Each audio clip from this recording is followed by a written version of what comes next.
আসসালামু আলাইকুম। Hello guys. তো সবাই কেমন আছেন? আলহামদুলিল্লাহ আমিও ভালো আছি। তো আমি কবে যে আপনাদেরকে একটা সুখবর বা সুন্দর জিনিস দেখাইতে পারবো, সেটাই অপেক্ষায় আছি। আপনারা অপেক্ষায় আছেন। তো আলহামদুলিল্লাহ আমার ভিডিওগুলো আপনারা দেখেন, এটাই আমার সৌভাগ্য। তো এটা আমি এখন ধরেন ৭ তলার উপরে আছি।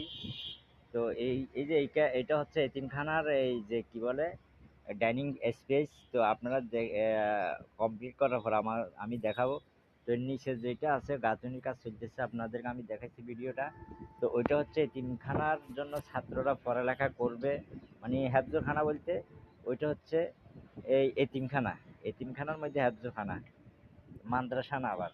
যে এখানে কোরআন হাফেজ যারা আছে তারা মানে এতিম তারা এখানে থাকবে। তো সবাই দোয়া করবেন আমার জন্য, আমি যেহেতু আপনাদেরকে যত শিগগির পারি কাজ কমপ্লিট করি একটা নিউজ দিতে পারি।